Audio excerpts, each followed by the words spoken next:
അങ്ങനെ ഓരോരോ ഫണ്ടമെന്റൽ ക്വാണ്ടിറ്റിക്കും നമ്മളൊരു ഡയമെൻഷൻ പറയും. സാർ മനസ്സിലായില്ല, പറഞ്ഞുതരാം.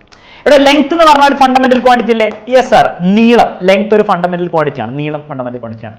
അതിന്റെ ഡയമെൻഷൻ എന്താണ്? അതിന്റെ ഡയമെൻഷൻ ഒന്നുമില്ല, എൽ എന്ന് എഴുതാം. ലെങ്ത്തിന് നമ്മൾ കൊടുക്കാൻ പോകുന്ന ഡയമെൻഷൻ വളരെ സിമ്പിൾ ആയിട്ട് ഇത്രയേ ഉള്ളൂ, എൽ എന്ന് എഴുതും.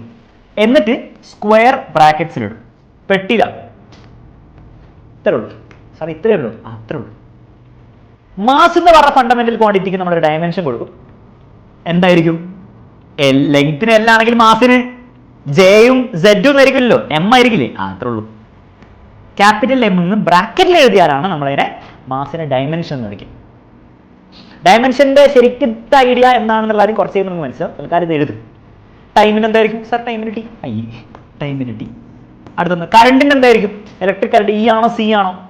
കറണ്ടിന് ഇയും സിയും അല്ല, കറണ്ടിന്റെ എസ് ഐ എന്താ? ആംബിയർ അല്ലേ? ആ ആംബിയറിന്റെ എ ഉപയോഗിച്ചാൽ മതി. ആംബിയറിന്റെ എ പെട്ടിയിലാക്കാം. ഓർ നിങ്ങൾക്ക് വേറെ രീതിയിൽ എഴുതാം, ഐ എന്ന് എഴുതാം. കറണ്ടിന്റെ ചിഹ്നം ഐ അല്ലേ പൊതുവെ? I = 3 ആംബിയർ എന്നൊക്കെ അല്ലേ പറയാം.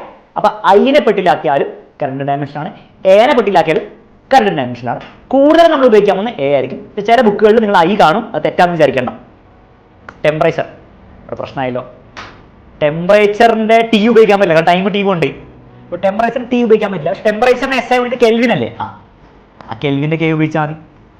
അത്രേ ഉള്ളൂ. ലൂമിനസ് ഇന്റൻസിറ്റി, വീണ്ടും ലൂമിനസ് ഇന്റൻസിറ്റി എൽ ഉപയോഗിക്കാൻ പറ്റില്ല, കാരണം ലെങ്ത് കൊണ്ടുപോയി എൽ. ലൂമിനസ് ഇന്റൻസിറ്റിയുടെ എസ് ഐ യൂണിറ്റ് എന്തായിരുന്നു? മറന്നു പോയത്. കാൻഡിലയാണ്. കാൻഡിലിന്റെ ചിഹ്നം സി ഡി ആണ്. അത് പിടിച്ച് പെട്ടില്ല. അതേപോലെ എമൗണ്ട് ഓഫ് സബ്സ്റ്റൻസിന്റെ എസ് ഐ യൂണിറ്റ് എന്താണ്? മോൾ ആണ്. മോളിന്റെ ചിഹ്നം MOL ആണ്. MOL മോള്.